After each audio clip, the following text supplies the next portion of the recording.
Good evening, everyone. I hope you all have a wonderful Friday.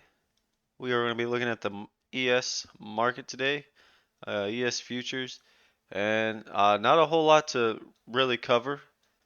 Uh, this week has been nothing but chop and hard MGI to read, hard market generated information to read. So I'm going to try to make this one a quick video, just kind of review what happened today, and then we'll go over the larger time frames. But let's talk about it in the intraday real quick. I didn't trade today. I'm probably not going to trade until the start of December. More than likely take next week off as um, it's Thanksgiving, and I'll be looking to go spend some time with family. But I'll continue to make videos throughout the week, and then come uh, come December, I'll be looking to start fresh on the month, fresh P&L. So let's go ahead and discuss what happened yesterday. Right, yesterday we came out of balance to the downside. Yesterday we were in a 4-day balance. Yesterday, we came out of that balance to the downside with a gap. That gap got filled. Uh, Trend day up. Trend day got filled. And we ended pretty much unchanged on the day. Today, guess what? We went from going down on the daily to back into balance with a gap higher just for us to fill it again. Emotional trading on both sides, short and long. You can definitely say that there's still some trap shorts down here from this gap that are looking to cover, and then anybody that obviously shorted yesterday once we opened up above previous day's high or got above previous day's high, yesterday's high, we went up, right? We got that 12 wide POC from yesterday. We opened above it, we pulled back to it, got below, and pretty much didn't see the opening all day long. It was a pretty hefty liquidation in A period as we couldn't take out the 16th high. We liquidated pretty much right off the open. Didn't get much of a push up, liquidated. B, C, or A and B period were pretty decent ranges. B got back into previous day's range, closing the gap. So the gap got filled in B period. Then in C, we take out the initial balance low, not getting much extension. D period, uh, and then D through E was pretty much rotational. You could have taken shorts up here. Could have been taking shorts up here against B's high, right? Right in that range. You could have been taking shorts as there was still sellers from above and plenty of supply. So in D and in E period, you could have taken shorts against B's high to let it rotate back in to where POC was, and then even lower. If you're wanting to let it rotate back down towards the lows, see what happens there, the lows. Then in F period, we take out the day's low. We attempted to go trend, didn't get much for it because we filled it. I period, we didn't get much extension to the upside. We do have an afternoon rally high, not a textbook one, but we do have an afternoon rally high in I period as we kind of ran some stops. And then in J, or while we were in I period, I was kind of saying, still in the Discord room with my mentor, that the possibility if J doesn't take out I is low, then we might come back and up to the highs and retest half back, right? Half back is this dashed blue line right here, just means half the day's range. And a lot of times you see that come into play in the intraday. So I was saying if J period can't take out I's low and set new lows on the day, then we'll rotate back up. And that's exactly what we did. And then uh, we popped some stops. Actually, we don't go out with an afternoon rally high. We had one until L and M, Larry and Mo, popped and ran some more stops because Paul made a excellent uh, excellent observation and saying, right? Traders are going to do what traders have done before until it doesn't work, or traders, something like that. How's he say it? Traders are going to do what's worked until it doesn't work anymore. And basically, what he's saying is right here in this time, in this area where I have marked, people were shorting up here, right? Every time we pushed up, we started finding supply. So this area that I've highlighted is supply, basically above previous days or against previous days high. They were shorting it. So each and every time we pushed up, people were getting larger size or more people were starting to pile on. And once that happens, once you run one stop, which would have been right here in K against I's high, once L popped that stop, guess what? See ya. Boop, as Paul said in his video. But yeah, just a big pop here, short covering, and that short covering continued into M period. So choppy, messy, MGI, daily's back into the balance. We are in a 3-day balance. You can see that right in here using the 16th high, the 17th low. So yeah, we're pretty much in balance. Let's go ahead and put in our destinations. We go out today with today's high, low, and a 10 wide pock right here at J's high, right? Yeah, at J's high. So we got with the 10 wide pock. So let's go ahead and put in our destinations. Today's high day was 91.75.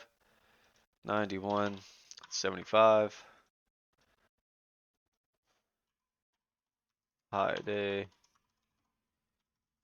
11. Today's date. Then we have our 10 wide pock here at J's high 59.50. 39.59.50 is the 10 wide pock. And one thing to note is we have been seeing a lot more of these wide pointed controls, showing that short-term traders are looking to, like, in my opinion, try to push this market lower. And then whenever the market doesn't go the way they want, they start to cover, which causes the floor, the bidding floor, just kind of step up and hold the market up even more so. So whenever the market's trying to sell off, you have to have buyers step in to get this thing rolling, right? Same thing, shorts count as buyers. So your shorts are your bears essentially. All right, 10 wide pot. Hopefully that made sense. But all I'm saying is shorts are the buyers. Anybody that's selling this market off in the intraday is a buyer, essentially. Uh, Low day.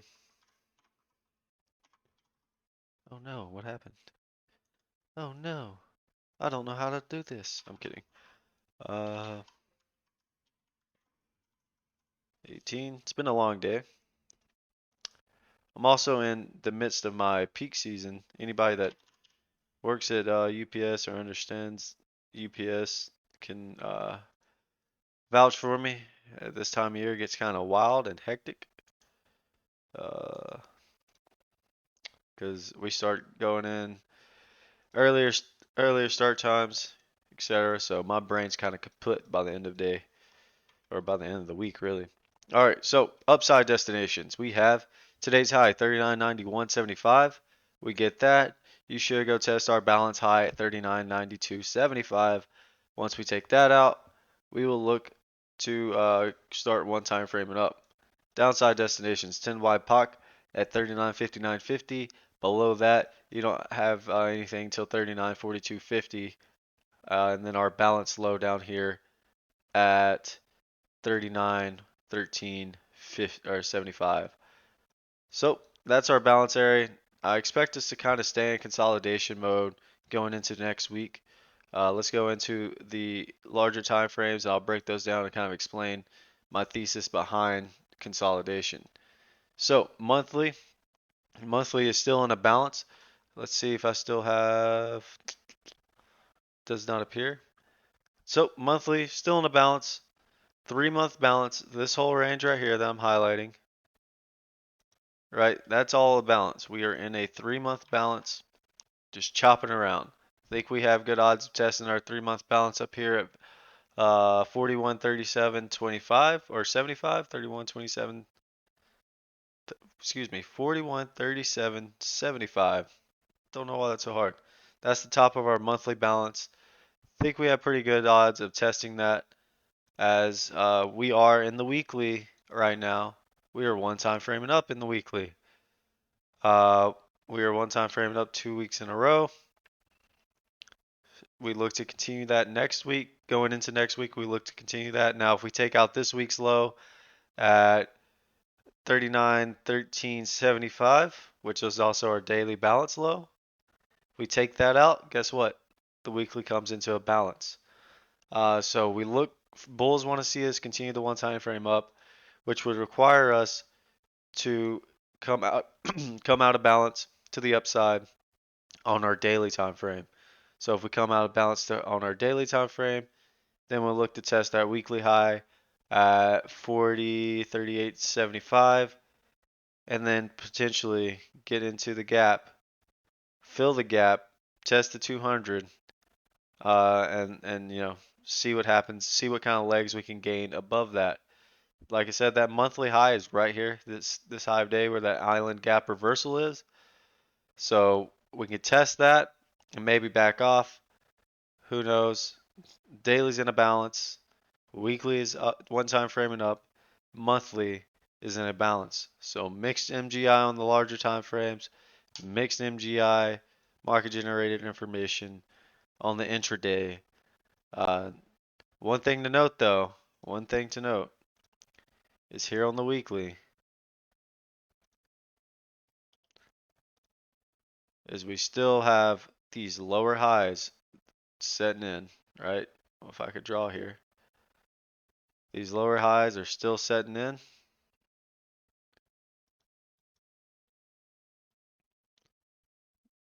The test of that monthly high would coincide with the top of that trend line there. So maybe we're attempting to set in our lower high and this thing could roll over going into the new year. Who knows? The market has been short all year long, so I would not be surprised to see us pop this, get above the 200 day, and you know, test the top of our balance on the monthly. Other than that, ladies and gentlemen, I hope you all have a wonderful weekend. We'll catch you in the next one. Thanks for watching. Please leave a like and subscribe if you do not mind if you are new to the channel. As I am trying to learn with you guys as well as provide some type of information that maybe you've not heard before or break down the market the way you've not heard before. And hopefully it gives you a little bit more insight as to what some of this wackiness is that we call the market. Once again, hope you all have a wonderful weekend. See ya.